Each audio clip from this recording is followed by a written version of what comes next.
Today we meet Mr. Frank Passic, who is a numismatist and a leading collector of Lithuanian coins and banknotes and medals and everything Lithuanian America. So, what are the most interesting Lithuanian items you have collected? Well, I was able to put together a nice set of banknotes issued by Lithuania between the wars, and there are many great designs on them and little intricacies, and they really tell the history of Lithuania on them. And I'm glad to show these at coin shows across America and to promote Lithuanian history. You have also collected Lithuanian medals. Mm-hmm. What are these? Well, medals are special commemorative items, and there's a famous Lithuanian medalist named Petras Rimša. He was known for he died in 1960, but between the wars, he produced some very well-known medals for Lithuania. For example, in 1930, the Vytautas the Great medal on the map is a map of Lithuania at its highest boundaries, and to commemorate the anniversary of the death of Vytautas. Rimša's medals were very intricate, many details, and they're highly collectible and sought after today. And I sort of like to collect them because my great-great-great-grandmother was a Rimša. So most of your collection is actually dating from interwar Lithuania, that relatively unfortunately short period of Lithuanian independence after Lithuania became independent in 1918 and before it was occupied again by the Soviet Union in 1940. Right. So that's a pretty impressive period in Lithuanian history, although your family actually already didn't live in Lithuania at the time, yes? No, my grandparents came over in 1911 and they moved to Chicago, Illinois, and they were married there. And the Providence of God Church, actually the school building, the church had not been built yet, the building that's there now today. And then they moved to Cicero, Illinois, where my grandfather worked at the National Malleable Iron Company. He was recruited to work at the Albion Malleable Iron Company here in Albion, Michigan in 1918. The family moved here. My grandparents had 14 kids.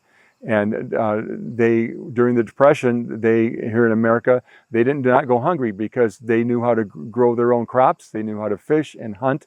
And so they ate very well during the Depression. My grandmother would can 500 cans of tomatoes during the year, so everybody ate real good, during the Depression. But there were other Lithuanians that came here to Albion to work at the Albion Malleable Iron Company, also at the coal mine north of town. We had up until about 1930. So there were those two reasons for Lithuanians to come to Albion, and they did. And they all raised families, and some of those descendants are still here today.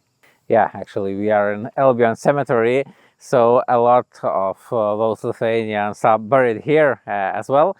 So the history of Lithuanian Americans began very long ago, actually, in mid-19th century. Well, some would say even much earlier, but those were just like several people, but since mid-19th century it became like a mass movement of emigration, and the entire colonies of Lithuanians were established here. And actually some of the items in your collection are related not to the Lithuanians in Lithuania, but to those historic Lithuanian American organizations here in America. So what kind of items those would be? Well, I have pictures of Lithuanian lodge tokens of Chicago. All these societies in Chicago had different names, different groups, and some of them came out with tokens. Good for 5 cents in trade, good for one drink, good for a lunch. And so I always look to collect these things when I go to coin shows. It's something that says Lithuania on it. So I'm always on the lookout for that sort of thing. But I'm a writer. I've written many articles about Lithuanian numismatics. I wrote about Petras Rimša medals. I've written about Lithuanian lodge tokens. I've also written about, and I have a collection of Lithuanian displaced persons camp money after World War II in Germany, as they had fled Lithuania after the war and were in the western zones. They used this.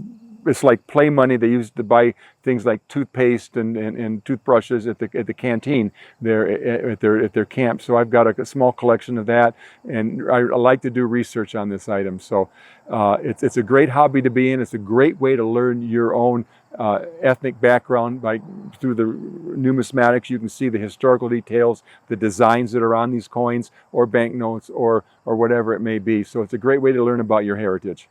Indeed, there are still many very old Lithuanian organizations in Michigan, for example, in Grand Rapids, which is just about 2 hours from here. There are 3 old Lithuanian organizations, the Vytautas Society and the Lithuanian Sons and Daughters and the St. George Yes. Society, and all three are still in existence. And actually, to think about it, many such organizations are actually even older than the Republic of Lithuania itself. So they have been established and are continuously operating since before 1918. And some of these, and there were of course much more such organizations, and many of those that unfortunately folded are still remaining well in form in the all the things they have issued, like the tokens they have Yes. issued, and the old documents that you still may collect today. And we are standing here in Albion Cemetery not by coincidence, actually. Albion never had a huge Lithuanian community, as it never had like a Lithuanian club or a Lithuanian parish here. But there were Lithuanians here, and it's interesting that, well, thanks to your activism, even the historical plaque here lists Lithuanians among the top ethnic groups that are buried in this cemetery. So Right. what can you tell us about the Lithuanians who are buried here, and as well about how did you manage to put that plaque up?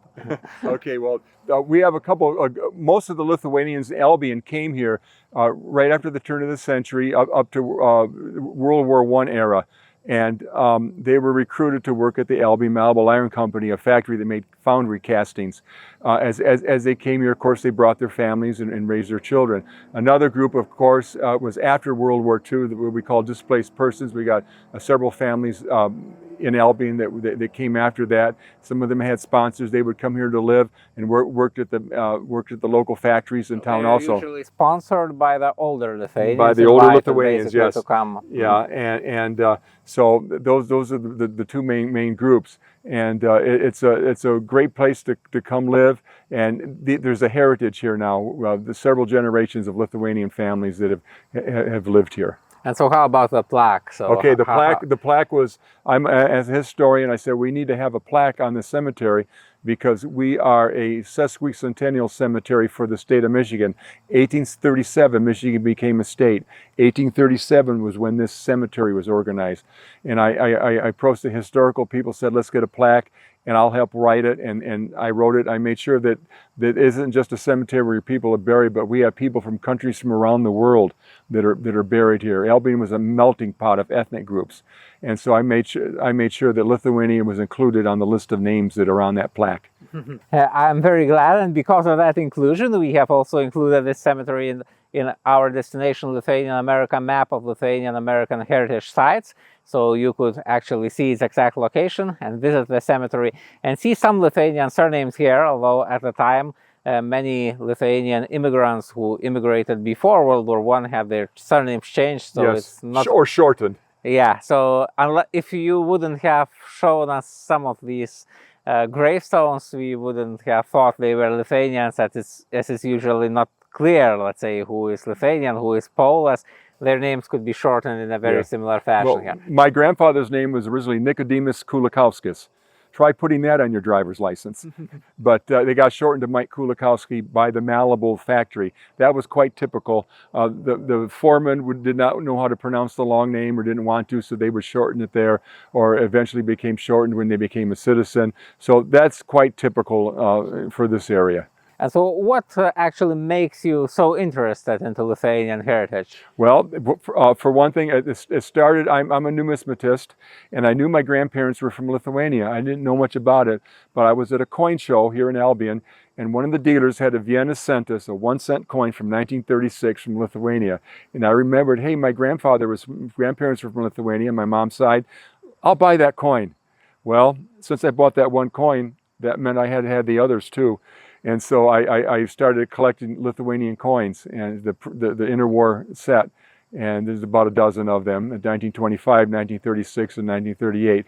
And I had to research them. I learned more about Lithuanian history. For example, on the 2 Litai coin, there's a wreath of ruta on the back, and of the plant and rue. And so we got a hold of a ruta plant and planted it in our house.